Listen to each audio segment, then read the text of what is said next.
And black folks don't embrace what folks are trying to do and fend that off, that upsets me, because I am somebody that's trying to set a path for future folks on the come up from my community to be in this position one day. Davis is now facing a lawsuit in Miami from his ex, accusing him of battery, kidnapping, false imprisonment, and emotional distress. I mean, this does not look good, and he's had previous with his partner. Hands on women, I just can't agree with. It's just terrible, and it's so bad for boxing when a fighter is being accused of putting. I mean, that's my personal opinion on. Yeah. As reported, Jake Paul's return could shift to December, with the November 14th Netflix exhibition in jeopardy due to the latest allegations against Gervonta Davis. Sources tell Ring Magazine that December 12th and the 19th are possibilities, right? And here are the potential opponents: Nate Diaz or Francis Ngannou. Stephen A. Smith strongly called out Gervonta Davis, saying he's ruined his own career through reckless behavior and bad decisions outside the ring. Smith stressed that no amount of talent can make up for a lack of discipline and respect for the sport. With Davis's future now up in the air, Jake Paul is moving on to a new opponent, someone closer to his weight, style, and market level, to keep the fight plans alive. The fight, Jake Paul. I hate it. And Jake Paul's starting to piss me off. Mike Tyson is 57 years old, man. Jake Paul been training with professional boxing trainers for years. He takes the sport very seriously. Thank you. So let me ask you, that's the question I have, because great kid, great businessman, by the way, amazing. And I know how he does all this, the character and the persona. We keep saying that he doesn't want to be a boxer. He's not a boxer, but then Jake Paul is a boxer. Yeah, exactly. That's my point. Exactly. He's a boxer. He can fight. I respect it. So go in there against fighters. You should be climbing the ladder towards those other fighters and taking the sport seriously to the point where you're fighting actual boxers. Now he decides to fight a fighter, a real fighter, which is Tyson. But Tyson is 30 years older. Stop this nonsense of going against dudes that either ain't boxing or is 25 years removed from the sport. Inside Ring Show posted an official update on X, announcing the latest developments in the situation. Gervonta Davis is expected to be withdrawn from his November 14th Netflix exhibition versus Jake Paul, with the event shifting to December as a new opponent is sought. Sources told The Ring's Mike Oher December 12th and December 19th are among the dates being explored for Paul's next event. Sources said Andre Ward was approached about his availability. Sources said Nate Diaz and Francis now are also being explored. The announcement has sparked intense speculation among fans about who Jake Paul will face next. On the Wade podcast, analysts noted that Jake's team always puts financial control and public image first. They believe the lawsuit against Gervonta Davis could seriously hurt pay-per-view sales, as many fans wouldn't want to support a fighter facing such serious accusations. The analyst added that Jake's team values reputation just as much as revenue, and this controversy threatens both. What was meant to be a major crossover event on Netflix's global stage has now taken a completely different turn. And while drama often fuels boxing's popularity, legal troubles like these tend to push audiences away instead of drawing them in.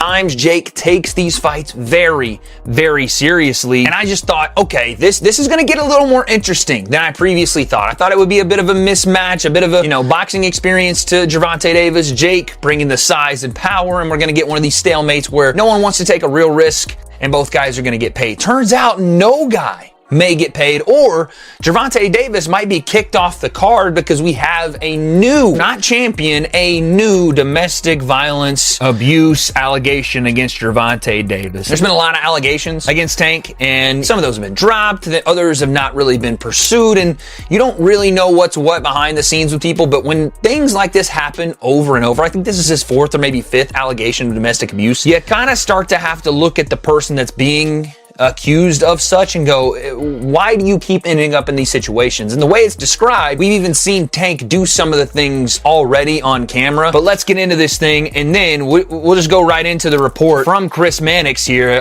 Shout out Mannix. Obviously, you guys know him as a commentator with DAZN, covers boxing covers basketball as well for SI. Chris Mannix on Twitter says, Netflix and reps for Jake Paul have been exploring potential replacements for Gervonta Davis. Sources familiar with the situation told SI Now. Paul Davis, scheduled for November 14th, is in limbo after new allegations of domestic violence against Gervonta Davis. I was in the car. I didn't know if this was real, but I had seen a report, and this came out, I think on October, it came out a couple days ago, but it was from October 27th, and there was a civil suit over domestic allegations just 2 weeks ahead of this fight. This is from Andreas Hale, our guy over at ESPN.com. He essentially wrote the article on it and went into details. So let's take a read. Gervonta Tank Davis has once again found himself in legal trouble just 2 weeks before his exhibition fight. And yes, it was going to be an exhibition. I know it was billed as a exhibition with, a winner and loser, but let's be honest about it.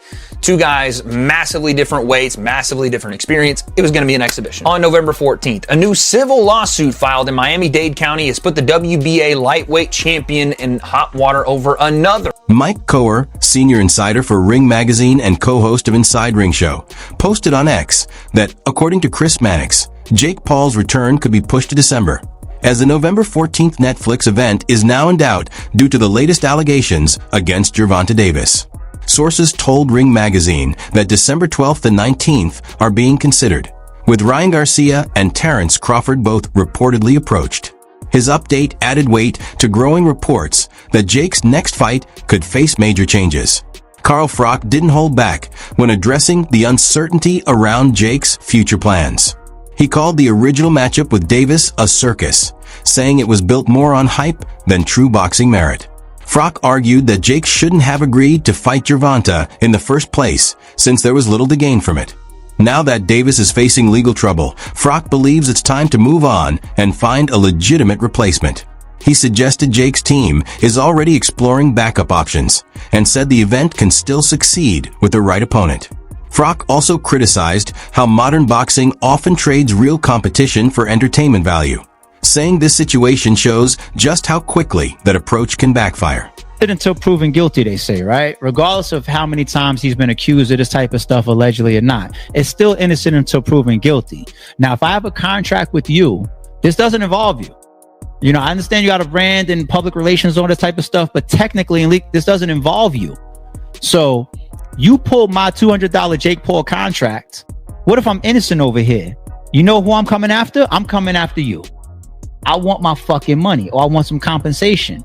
But these big companies, they be having stipulations and little clauses in their contracts that give them the ability to cancel contracts for all different types of. I used to have those in NRB. Oscar De La Hoya directly addressed the rumors about Ryan Garcia possibly stepping in to replace Gervonta Davis. He confirmed that no such talks had taken place and made it clear that if any real negotiations were happening, he would be the one to announce them. De La Hoya stressed that Ryan Garcia is focused on his own path and that fans shouldn't expect an unexpected crossover fight with Jake Paul. His statement effectively shut down the speculation, reminding everyone that not every rumor should be taken seriously. Despite fans' curiosity, De La Hoya firmly stated that, for now, there is no discussion or agreement between Ryan and Jake's teams. So I wake up to calls from reporters asking me about Jake Paul and Ryan Garcia. Let me just tell you why this fight is not going to happen. Ryan Garcia fights for DAZN and Jake Paul fights on Netflix. I mean, that's pretty much the bottom line. Golden Boy has a contract with DAZN. Ryan Garcia has a contract with Golden Boy. And that's just the way it is. I mean, this is business. Ryan Garcia's probably going to go on a rant saying, oh, you're keeping me from making money and this and that and fighting. No, you have to go by the law, by the rules. You have a contract with DAZN. You have a contract with Golden Boy. It just doesn't happen that way. So anyway, until next time, we'll see you Saturday for Virgil Ortiz. But again, Ryan Garcia's next fight will be announced. Commentators have pointed out that this isn't Gervonta Davis's first time facing controversy. Earlier this year, he was accused of mistreating the mother of his children, a case that was eventually dropped but still hurt his reputation. Now, with another ex-girlfriend filing a lawsuit, many believe Davis needs to take serious responsibility for his actions. Analysts say that fame and success mean nothing if a fighter can't stay disciplined outside the ring. The repeated allegations have raised concerns about his professionalism and focus, putting his entire career at risk. Some experts have even suggested that his team should step in to help him regain control and protect his legacy before his personal issues destroy everything he's achieved. Rematch never happened. The Paul camp still thought Tank is a big enough name regardless of his previous result to go ahead with this bout. But just as they were going to announce this fight initially, DV allegations dropped. Tank was arrested and it was once again put in doubt. Then the charges were dropped. A week later, they announced the event. So that kind of brings us to today. This event hasn't been smooth sailing so far, and it was almost destined that there would end up being a few more bumps in the road before we actually saw the two facing off. And about as big of a bump as you could really get has now hit the promotion. A civil suit has been filed against Tank, in which his ex-girlfriend accuses him of aggravated battery, false imprisonment, kidnapping, and intentional infliction of emotional distress. While it was also reported by ESPN that a report has been filed additionally with the Miami Gardens Police Department last Tuesday. However, as I'm recording this, there's yet to be any criminal charges. Now, these alleged incidents happened last month, which was after the announcement of the fight. You would think if you're Tank on the verge of the biggest payday he's ever gotten, he would be doing anything to stay out of trouble, yet he continues to find himself in negative situations again and again. But in saying all of this, everything at the moment is very much alleged, and I'm not really here to talk about the validity of these claims. What I am here to talk about though is the impact this might have on the boxing event in a couple weeks' time. Now, Tank vs Paul, love or hate the idea of it, was definitely one of the most viewed fights of the year. Although there are rumors of there being poor ticket sales, the at-home audience... Courtney Rosel's lawsuit against Gervonta Davis presents a troubling picture. Filed in Miami-Dade County, it accuses him of attacking her at her workplace and includes allegations of battery, false imprisonment, and emotional distress. The timing, just weeks before his scheduled fight with Jake Paul, has sparked widespread debate in the boxing world.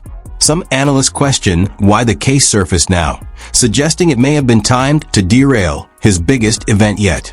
Others argue the delay is understandable, noting that victims often wait to come forward due to fear or pressure.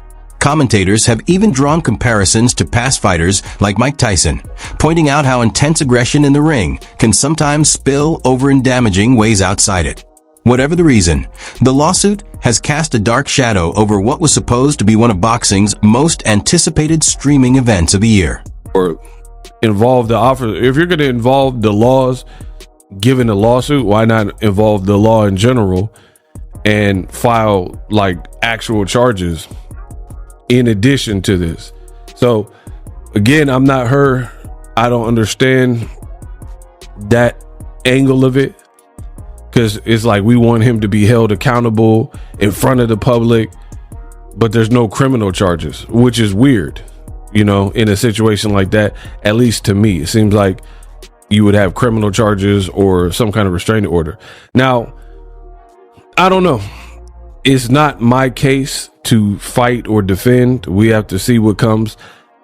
I have mixed feelings about these situations, because on one angle, we do see boxers throughout history who have been involved with like temper issues or anger management issues and DV in domestic situations. We've seen that. And I'm talking about all types of fighters, right? Even the great Mike Tyson, I don't believe the story, but again, I don't want to get too distracted on my opinion, but he did prison time for allegedly to a female, right? So on one angle, we've heard that, but then on the other angle, you got people who sue left and right, and sometimes even females, right? Where people are looking to turn a pretty penny. And what happens is sometimes in these celebrity situations, maybe it's true, maybe it's not. I got to see more, you know, it has to go to trial or whatever, see what evidence comes out. Again, this is not really for me to judge. I'm not the judge, the jury. I'm not a cop. So Michael Bisping voiced his frustration over the idea of Jake Paul facing Francis Ngannou as a potential replacement opponent. The former UFC champion said that matchup would be ridiculous given Ngannou's massive size and power advantage. He argued that while Jake has improved as a boxer, he's nowhere near ready to face someone as dangerous as Ngannou, who could easily overpower him. Instead, Bisping suggested Nate Diaz as a more reasonable and exciting option, noting that Diaz offers both star power and a fair competitive balance. His comments echoed what many fans have been saying. They want Jake's fights to be entertaining, but also realistic and competitive. To pull the plug on that fight. It says, here's a tweet I'm reading from Mike Coppinger. As reported, Jake Paul's return could shift to December with the November 14th Netflix exhibition in jeopardy due to the latest allegations against Gervonta Davis. Sources tell Ring Magazine that December 12th and the 19th are possibilities, right?